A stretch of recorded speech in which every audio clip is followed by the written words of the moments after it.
Good morning. Thank you for attending Hiking Through the Bible. We are at Lake Pend 30 minutes north of Coeur. We are in the Bible experience, and we will be doing Numbers 15 today. Lord said to Moses, "Speak to the Israelites and say to them, after you enter the land I am giving you as a home, and you present to the Lord food offerings from the herd or the flock, as an aroma pleasing to the Lord, whether burnt offerings or sacrifices, for special vows or free will offerings or festival offerings, then the person who brings an offering shall present to the Lord a grain offering of 1/10 of an ephah of the finest flour, mixed with 1/4 of a hin of olive oil. With each lamb for the burnt offering or the sacrifice, prepare 1/4 of a hin of wine as a drink offering. With a ram, prepare a grain offering of 2/10 of an ephah of the finest flour, mixed with 1/3 of a hin of olive oil, and 1/3 of a hin of wine as a drink offering. Offer it as an aroma pleasing to the Lord. When you prepare a young bull as a burnt offering or sacrifice, for a special vow or a fellowship offering to the Lord, bring with the bull a grain offering of 3/10 of an ephah of the finest flour, mixed with 1/2 a hin of olive oil, and also bring 1/2 a hin of wine as a drink offering. This will be a food offering, an aroma pleasing to the Lord. Each bull or ram, each lamb or young goat is to be prepared in this manner. Do this for each one, for as many as you prepare. Everyone who is native born must do these things in this way when they present a food offering as an aroma pleasing to the Lord. For the generations to come, whenever a foreigner or anyone else living among you presents a food offering as an aroma pleasing to the Lord, they must do exactly as you do. The community is to have the same rules for you and for the foreigner residing among you. This is a lasting ordinance for the generations to come. You and the foreigner shall be the same before the Lord. The same laws and regulations will apply both to you and to the foreigner residing among you. The Lord said to Moses, "Speak to the Israelites and say to them, when you enter the land to which I am taking you, and you eat the food of the land, present a portion as an offering to the Lord. Present a loaf from the first of your ground meal, and present it as an offering from the threshing floor. Throughout the generations to come, you are to give this offering to the Lord from the first of your ground meal. Now, if you as a community unintentionally fail to keep any of these commands the Lord gave Moses, any of the Lord's commands to you through him, from the day the Lord gave them and continuing through the generations to come, and if this is done unintentionally without the community being aware of it, then the whole community is to offer a young bull for a burnt offering as an aroma pleasing to the Lord, along with its prescribed grain offering and drink offering, and a male goat for a sin offering. The priest is to make atonement for the whole Israelite community, and they will be forgiven, for it was not intentional, and they have presented to the Lord for their wrong a food offering and a sin offering. The whole Israelite community and the foreigners residing among them will be forgiven, because all the people were involved in the unintentional wrong. But if just one person sins unintentionally, that person must bring a year-old female goat for a sin offering. The priest is to make atonement before the Lord for the one who erred by sinning unintentionally, and when atonement has been made for them, they will be forgiven. One and the same law applies to everyone who sins unintentionally, whether a native-born Israelite or a foreigner residing among you. But anyone who sins defiantly, whether native-born or foreigner, blasphemes the Lord and must be cut off from their people, because they have despised the Lord's word and broken his commands. They must surely be cut off. Their guilt remains on them. While the Israelites were in the wilderness, a man was found gathering wood on the Sabbath day. Those who found him gathering wood brought him to Moses and Aaron and the whole assembly. And they kept him in custody because it was not clear what should be done to him. Then the Lord said to Moses, "The man must die. The whole assembly must stone him outside the camp."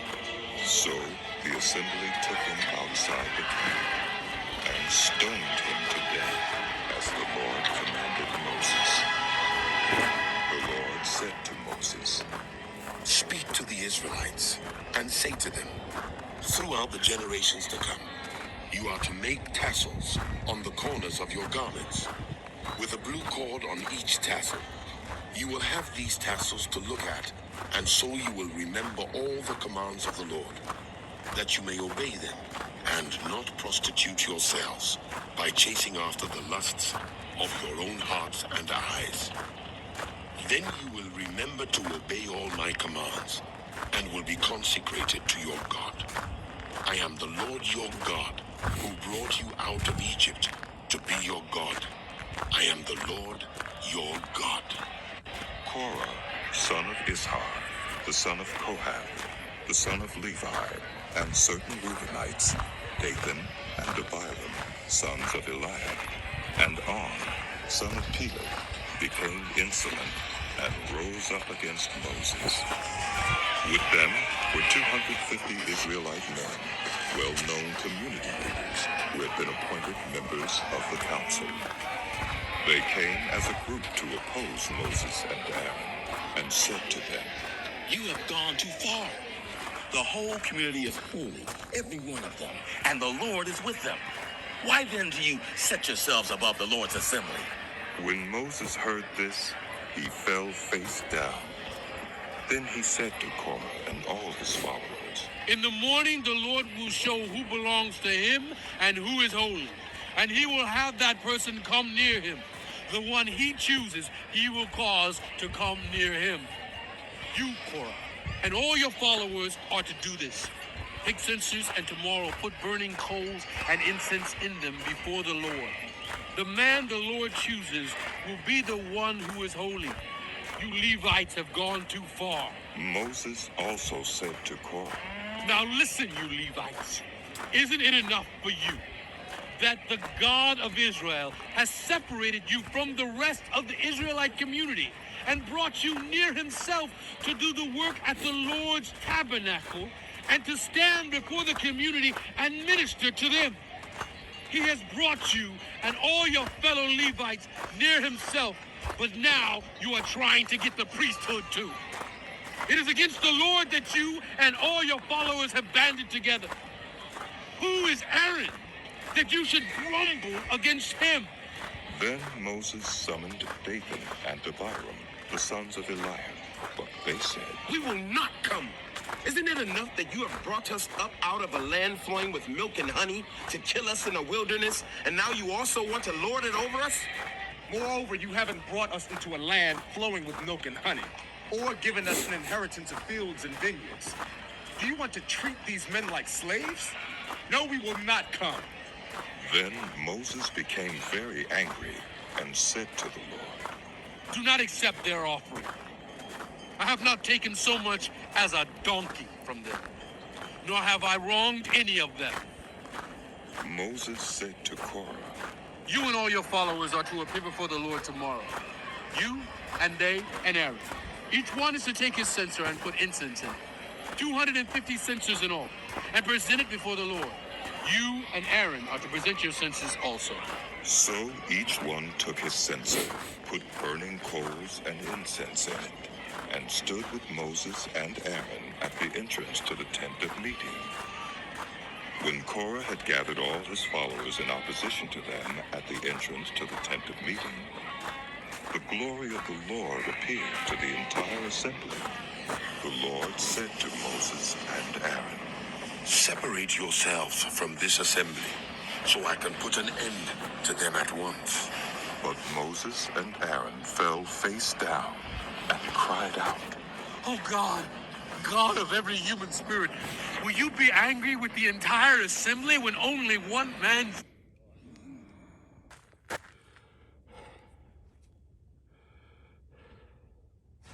sins? Then the Lord said to Moses, Say to the assembly, move away from the tents of Korah, Dathan, and Abiram. Moses got up and went to Dathan and Abiram, and the elders of Israel followed him. He warned the assembly. Move back from the tents of these wicked men. Do not touch anything belonging to them, or you will be swept away because of all their sins. So they moved away from the tents of Korah, Dathan, and Abiram. Dathan and Abiram had come out and were standing with their wives, children, and little ones at the entrances to their tents. Then Moses said, This is how you will know that the Lord has sent me to do all these things, and that it was not my idea.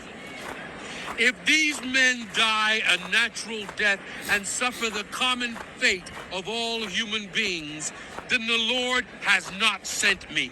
But if the Lord brings about something totally new, and the earth opens its mouth and swallows them with everything that belongs to them, and they go down alive into the realm of the dead, then you will know that these men have treated the Lord with contempt. As soon as he finished saying all this, the ground under them split apart, and the earth opened its mouth and swallowed them and their households, and all those associated with Korah, together with their possessions. They went down alive into the realm of the dead with everything they owned. The earth closed over them, and they perished and were gone from the community. At their cries, all the Israelites around them fled, shouting, The earth is going to swallow us too. and fire came out from the Lord and consumed the 250 men who were offering the incense. The Lord said to Moses, Yikes. Tell Eleazar, son of Aaron, the priest, to remove the censers from the charred remains and scatter the coals some distance away, for the censers are holy, the censers of the men who sinned at the cost of their lives. Hammer the censers into sheets to overlay the altar, for they were presented before the Lord and have become holy. Let them be assigned to the Israelites. So Eleazar the priest collected the bronze censers brought by those who had been burned to death, and he had them hammered out to overlay the altar as the Lord directed him through Moses. This was to remind the Israelites that no one except a descendant of Aaron should come to burn incense before the Lord, or he would become like Korah and his followers. The next day, the whole Israelite community grumbled against Moses and Aaron. You have killed the Lord's people. They said, but when the assembly gathered in opposition to Moses and Aaron and turned toward the tent of meeting, suddenly the cloud covered it, and the glory of the Lord appeared. Then Moses and Aaron went to the front of the tent of meeting, and the Lord said to Moses, Get away from this assembly, so I can put an end to them at once. and they fell face down. Then Moses said to Aaron, Take your censer and put incense in it, along with burning coals from the altar, and hurry to the assembly to make atonement for them. Wrath has come out from the Lord. The plague has started. So Aaron did as Moses said, and ran into the midst of the assembly. The plague had already started among the people, but Aaron offered the incense and made atonement for them. He stood between the living and the dead, and the plague stopped. But 14,700 people died from the plague, in addition to those who had died because of Korah. Then Aaron returned to Moses at the entrance to the tent of meeting, for the plague had stopped. The Lord said to Moses, Speak to the Israelites and get 12 staffs from them, one from the leader of each of their ancestral tribes. Write the name of each man on his staff. On the staff of Levi, write Aaron's name, for there must be one staff for the head of each ancestral tribe. Place them in the tent of meeting in front of the ark of the covenant law, where I meet with you. The staff belonging to the man I choose will sprout, and I will rid myself of this constant grumbling against you by the Israelites. So Moses spoke to the Israelites, and their leaders gave him 12 staffs, one for the leaders of each of their ancestral tribes, and Aaron's staff was among them. Moses placed the staffs before the Lord in the tent of the covenant law. The next day, Moses entered morning. the tent and saw that Aaron's staff, which represented the house of Levi, had not only sprouted, but had budded, blossomed, and produced fruit. No, thank you. Come on, no. Moses brought No. all the staffs from the Lord's Come here. presence Get him. to all the Israelites. They looked at them, and each of the leaders took his own staff. The Lord said to Moses, Put back Aaron's staff in front of the ark of the covenant law, to be kept as a sign to the rebellious. This will put an end to their grumbling against me, so that they will not die. Moses did just as the Lord commanded him. The Israelites said to Moses, We will die. We are lost. We are all lost. Anyone who even comes near the tabernacle of the Lord will die. Are we all going to die? The Lord said to Aaron, You, your sons, and your ancestral family are to bear the responsibility for offenses connected with the sanctuary. And you and your sons alone are to bear the responsibility for offenses connected with the priesthood. Bring your fellow Levites from your ancestral tribe to join you and assist you when you and your sons minister before the tent of the covenant law. They are to be responsible to you and are to perform all the duties of the tent, but they must not go near the furnishings of the sanctuary or the altar. Otherwise, both they and you will die. They are to join you and be responsible for the care of the tent of meeting, all the work at the tent, and no one else may come near where you are. You are to be responsible for the care of the sanctuary and the altar, so that my wrath will not fall on the Israelites again. I myself have selected your fellow Levites from among the Israelites as a gift to you, dedicated to the Lord to do the work at the tent of meeting. But only you and your sons may serve as priests in connection with everything at the altar and inside the curtain. I am giving you the service of the priesthood as a gift. Anyone else who comes near the sanctuary is to be put to death. Then the Lord said to Aaron, I myself have put you in charge of the offerings presented to me. All the holy offerings the Israelites give me, I give to you and your sons as your portion, your perpetual share. You are to have the part of the most holy offerings that is kept from the fire. From all the gifts they bring me, as most holy offerings, whether grain or sin or guilt offerings, that part belongs to you and your sons. Eat it as something most holy. Every male shall eat it. You must regard it as holy. This also is yours. Whatever is set aside from the gifts of all the wave offerings of the Israelites. I give this to you and your sons and daughters as your perpetual share.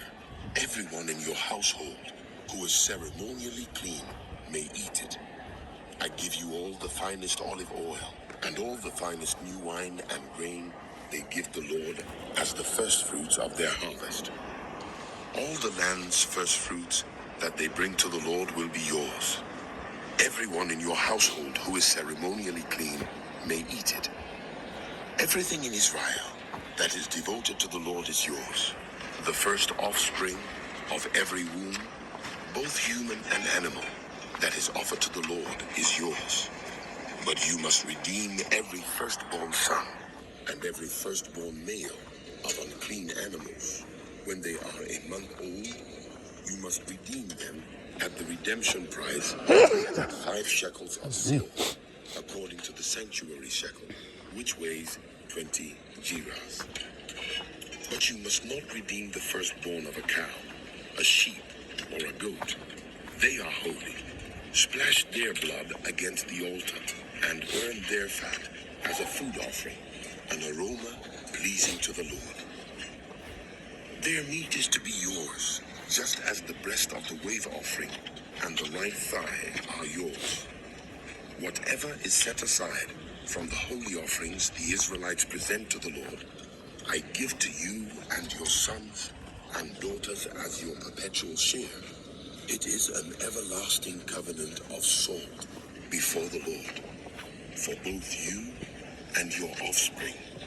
The Lord said to Aaron, You will have no inheritance in their land, nor will you have any share among them.